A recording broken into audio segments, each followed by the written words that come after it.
Welcome to City Week, ladies and gentlemen. I am your host, Alton West. Today I'll have guests on from LaGrange College, Professor Linda McMullen, and she'll be talking about the adult evening classes. Also, I have on once again Kay Duran, Executive Director for the Center for Strategic Growth, and she'll be talking about the success program, the Troop Train.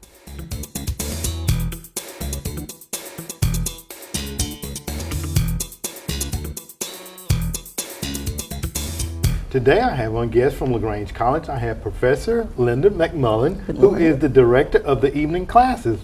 Professor, welcome to the show. Thank you. I'm glad to be here. Well, it's been a moment since we have sat down, but before we get started, I know, when you grow up in LaGrange, you're raised and born and here in the area, you kind of know the home folks. And I know that you're home people, but just tell us, how did you end up here in LaGrange? I ended up here because I saw an ad in a national newspaper where LaGrange College was looking for a director of the evening college. At the time it was called Evening Studies. Okay. And the position talked about someone who could work with non-traditional students. And I've always been a non-traditional student. Okay. I didn't take the regular route when I went through school. So when I read the ad, I thought, this is me. I understand what it's like to go to school, raise a family, work full-time. And that's what the college was looking for, someone who could work with students like that. And that's our mission in Evening College, is to provide a mechanism for local adults to come back to school and earn their undergraduate degree so that they can move ahead professionally. That's absolutely fabulous. And monsieur, to juggle family, working, and school, that takes a strong person, doesn't it? It does. It's not easy, but what we find is that evening students are highly motivated to succeed. They know that they're sacrificing to do this. Absolutely. And they're willing to make the sacrifice because at the end of the day, when they walk across the stage and get that degree, it means something. There have been people who have been doing very well in their jobs, but they won't get that next promotion because they don't have an undergraduate degree. We're there to make that happen, and for an increasing number of our students, they want to go to graduate school, and they enter our Master of Arts in Teaching program and get an advanced degree. So we serve the local community to help them realize their educational goals. Absolutely. I know there's a couple of employees from the city of LaGrange that are going to some evening class. I think there's a young person that's in one of your classes Absolutely, as well. absolutely. Well, let me ask you, Professor, that last time that you and I sat down, we talked a little bit about a public health course that the college is offering. Talk a little bit about that, and then I understand that as a result of that, there's a spinoff for a new evening class that we will talk about as well. That's correct. When I came before, we talked about our degree completion program in public health. That's specifically designed for students who have at least 60 hours of credits that they can transfer because they enter basically at the senior level in public health. It's a 23-month program, and students in public health are those who want to work in hospitals or clinics or private industry or the Centers for Disease Control. The idea is that with a public health degree, you work on the education and intervention end up front so that people don't always have to wait until they need the medical intervention because they already have a disease or a chronic condition at the back end. So we work with populations in public health, whether that is racially based populations or infants or senior citizens, but we work with a population to try and impact their life and make it a healthier life. We will be starting the third cohort of that program in about 2 weeks on September the 13th. And students who enter come one night a week. Classes meet from 6 to 10. They go straight through with classes in a sequence that's already decided, and they can finish the program.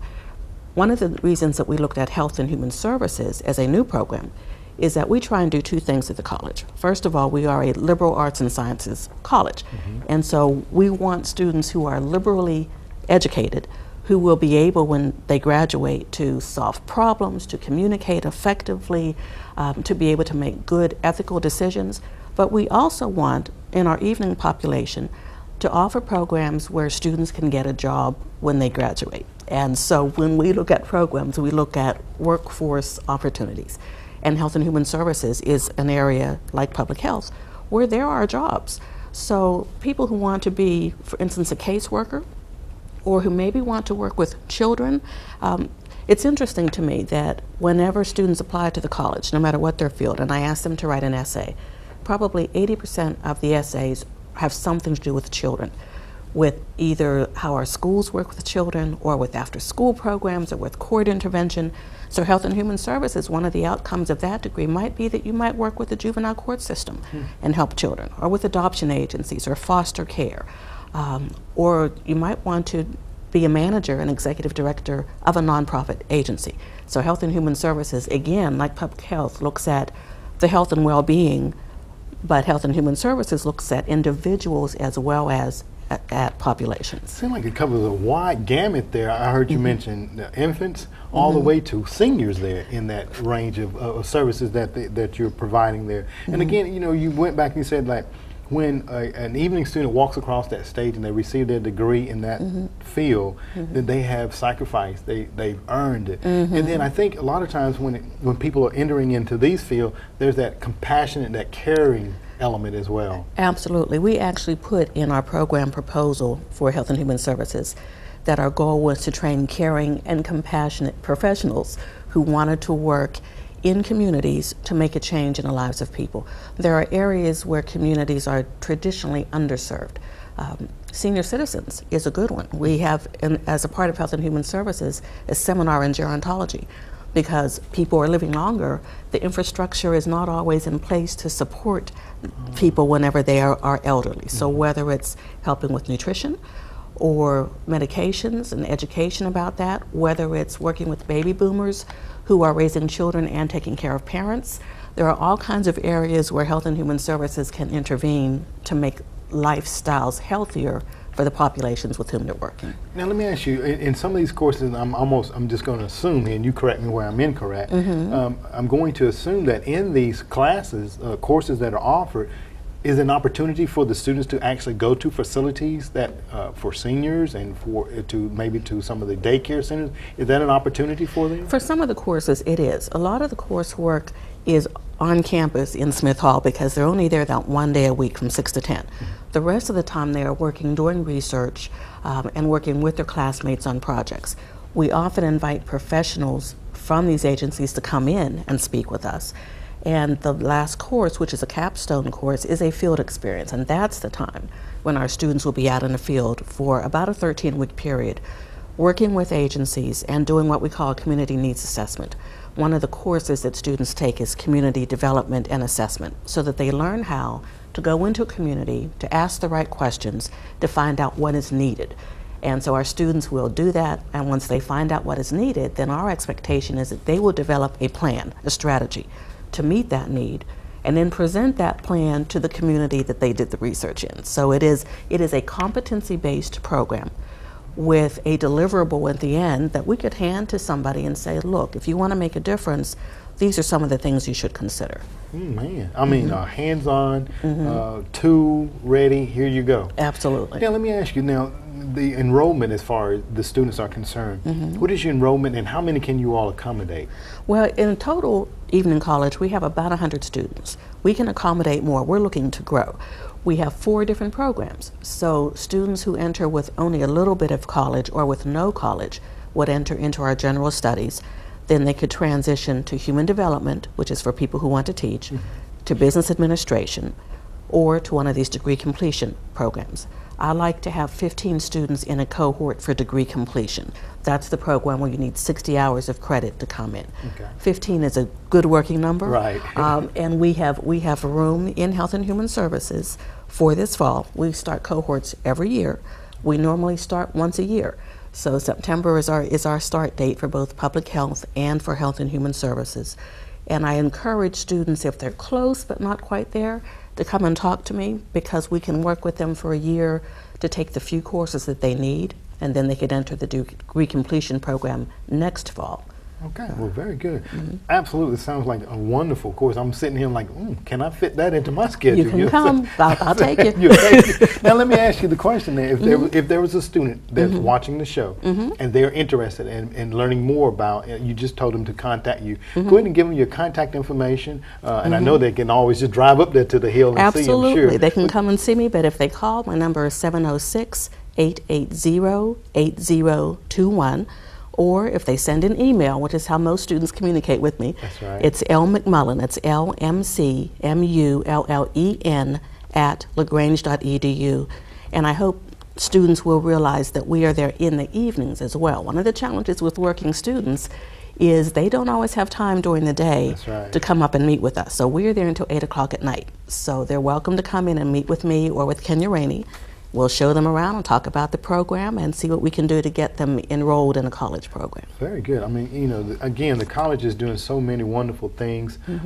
I was out a week or so ago and over at one of the daycare centers and happened to run into Dr. Dan McAlexander, he and his wife. Oh, yes. And I think it was the incoming freshman students. That's right. That's right. Part of first week is that we have a service morning, and all first-year students go out and do service in the community. And that is in line with one of our 4 pillars. LaGrange College has 4 pillars of civility, service, excellence, and diversity. And so that was that service component.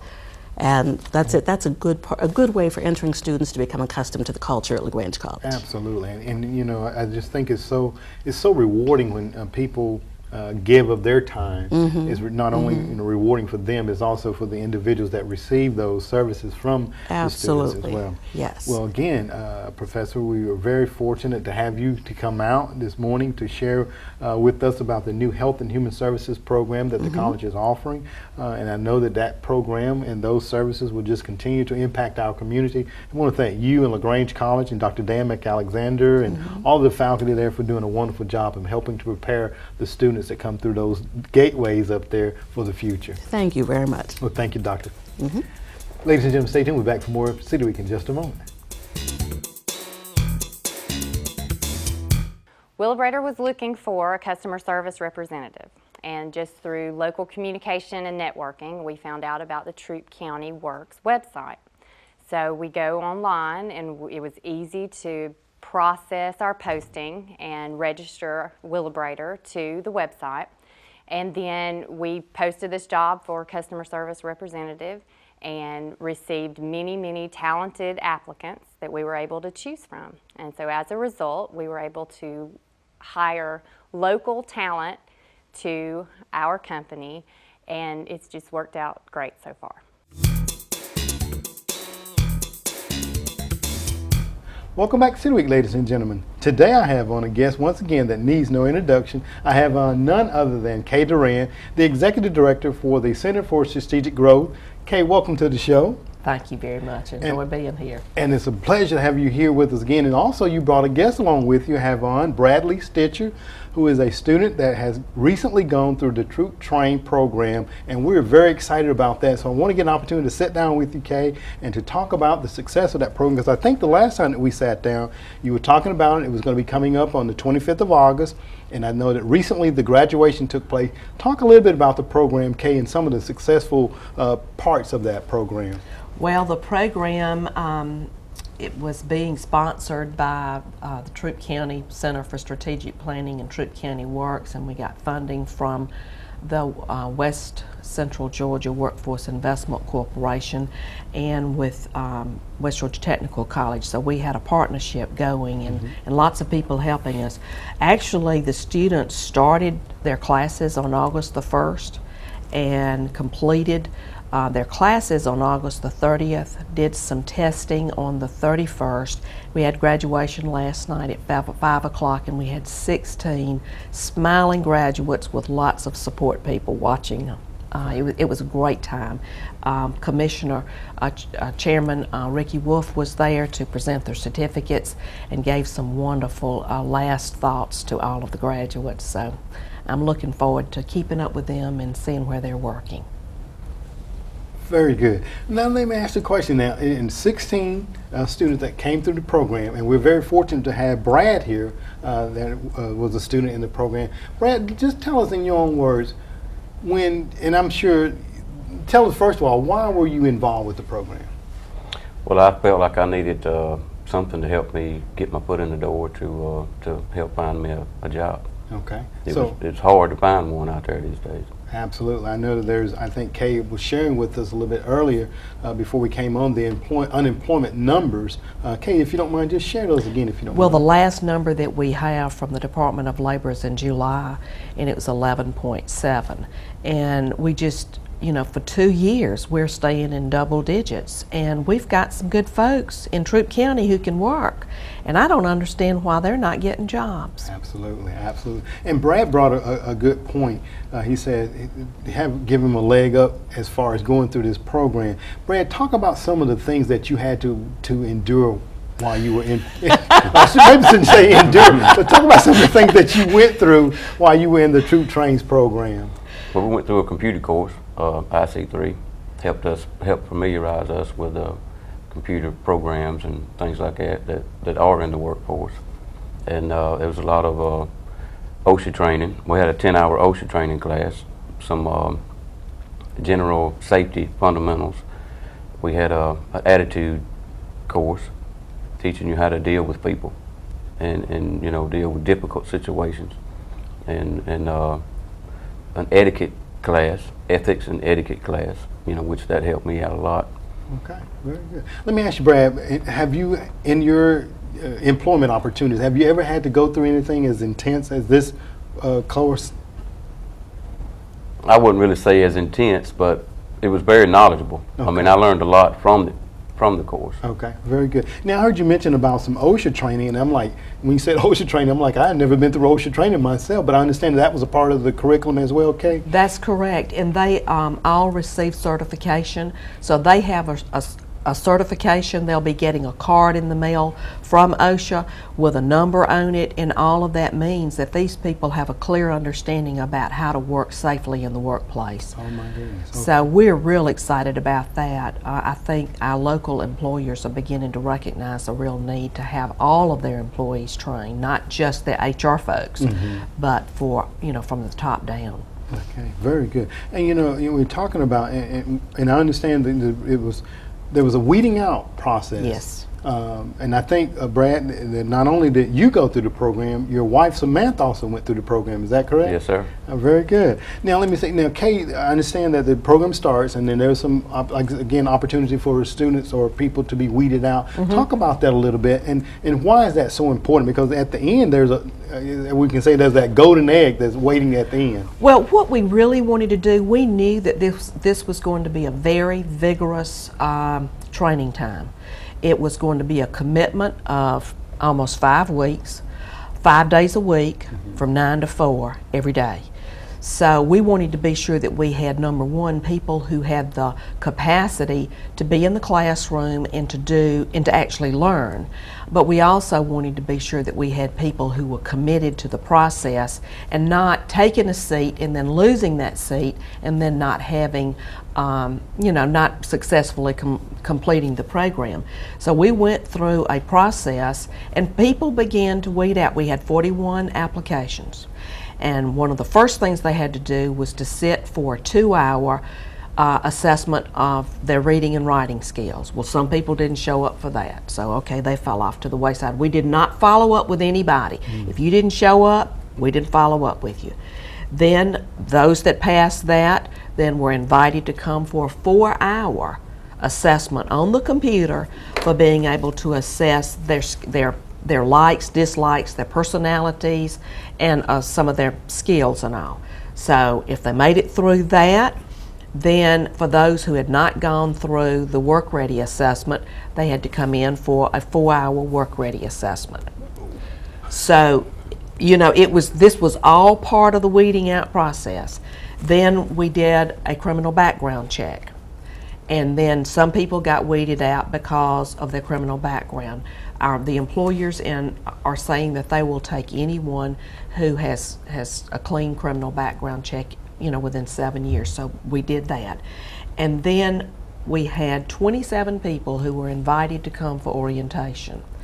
And little did they know when they came for orientation to learn about the program that they had to submit to a drug test that afternoon. So then some people didn't show up for the drug test, so that eliminated them. And then we had 2 people who failed the drug test. So then we had 20 people who actually showed up on the first day, August the 1st, for training. So that's when we got started. And we had some people to fall out because they obtained employment. And then some people didn't receive a certificate because they missed more than 1 day. So the 16 people who graduated last night had gone through all of those hoops and were able to receive their certificate. Boy, that is pretty much a rigorous. It's a lot. It's a It's a rigorous. lot. I mean, you know, you talked about the 2-hour testing, placement testing, the 4-hour assessment, and then work-ready assessment, and all of these are things. And you went back talking about attendance and commitment. How important is that, Kay and Brad, to you as well? How important is that today for potential employers? Well, it shows your willingness to work. It shows that you want to do what it takes to work, Absolutely. and it lets them know that you're not just going to lay out of work. Absolutely. You know, you've made a commitment and you're going to follow through with it. That's great. So That was one of the reasons why we chose the program to be as rigorous as it was, because when we were designing the program, what we heard across the board from all of the employers was, we can train people to operate our machinery. What we can't do is to make them come to work. Absolutely. And he said, what we want is people who are committed to working with us, being part of our team to make our company successful.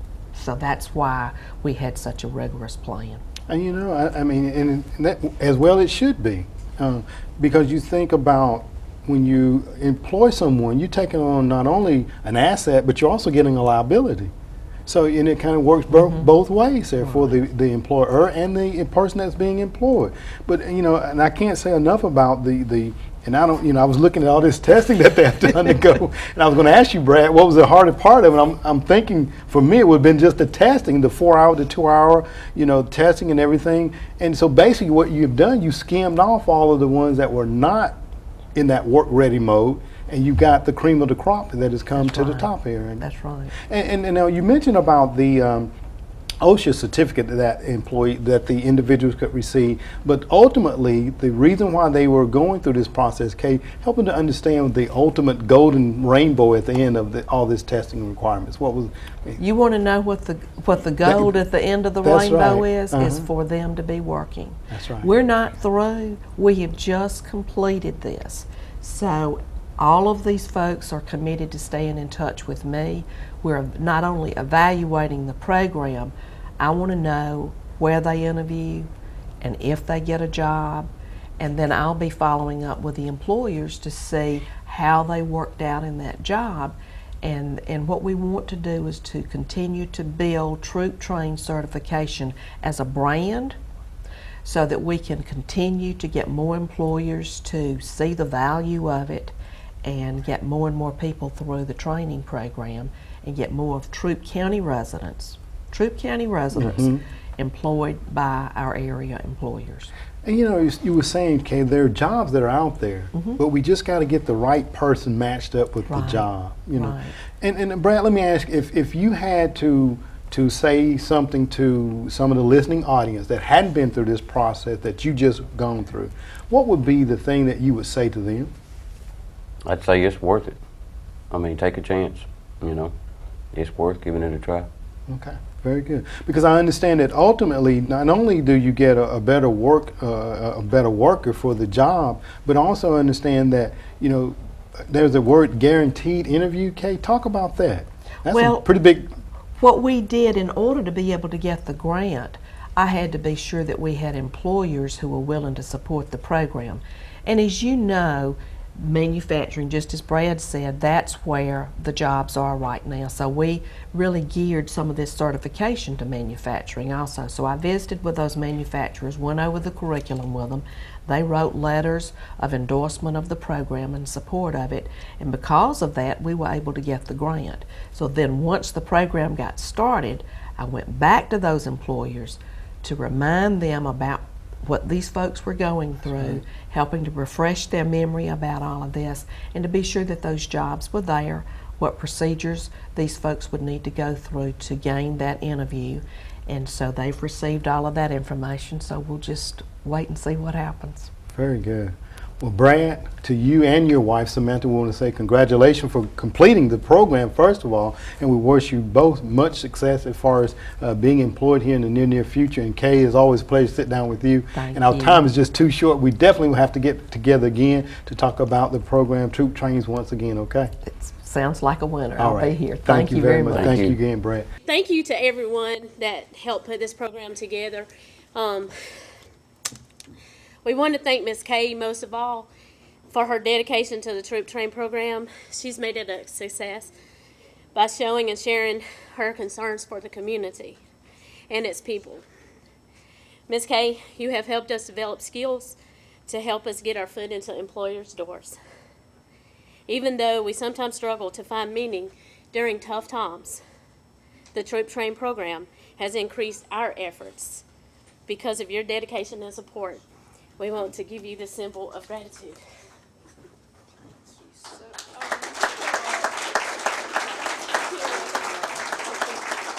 That was very appropriate that you gave Kay a gift. We have a monthly meeting, strategic planning meeting, and every month Kay gives a report of her activities for the month, everything that she's been involved in, and she talks about you every month. And you could just tell that when she got to talking about this program, her voice changed, and you could just tell in her heart she felt like this was something that had great potential, not only for you, but for Troup County. So I think it's great that you honored her. And Kay will always be indebted to you for what you've done to get this started. If I may, let me speak to the graduating class just for a minute. Anytime you are a part of something that has never been done before, that's about the most difficult thing in the world to do, is to create a program, a project, an idea, and turn it into reality. And that's what you represent to us. Now, the hard part comes now. The safety net that we have all been will still be in place, but now as graduation dictates, it's time for you to move from this happy, momentous occasion to finding that opportunity. And I'm sure with our help, you will. You will find that opportunity. Pretty much all we can do for you is to create that opportunity. And after we have created that opportunity, now it's your responsibility to take full advantage of that opportunity. Now, as you sit here and you think about that job that is hopefully not too far around the corner from you, I want you to think about groups that are really depending upon you. First of all, you're depending upon yourself because you have put a tremendous amount of time and effort into that graduation certificate that you just received. You got family and friends here that are depending upon you because now, over the last weeks, you have demonstrated the ability and you are certified that you have the ability to do that work. All we need now is the opportunity. You got another group of people that is dependent upon you for your success, and that's the thousands of unemployed people like you in Troup County.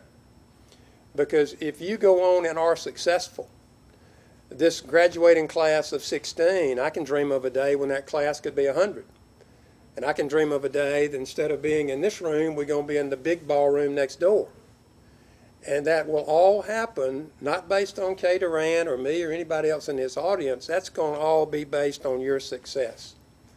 So when you think about what your future holds, it is very likely that somebody just like you will be given an opportunity just like you were given because you took advantage of the opportunity and then you were successful in the workplace.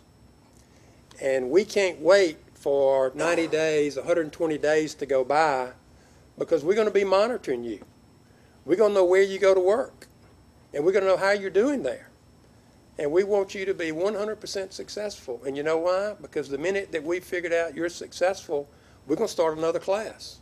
And then we're going to start another class. And then we're going to start another class. And we think that this is a seed of something, of an idea that can have profound impact, not only on you and your life and your families, but on all the other people in Troup County and in this nation that find themselves in exactly the same situation that you're in. And that sounds like I'm putting a lot of pressure on you, and you know what? I am. Because now you have an opportunity to really make a difference in your life and in the lives of a lot of people that you don't know that find themselves in exactly your station. So with that, we bid you farewell in the sense of you're graduating from the class, but the next class will never happen if you don't take that diploma and take what you learned and turn that into action.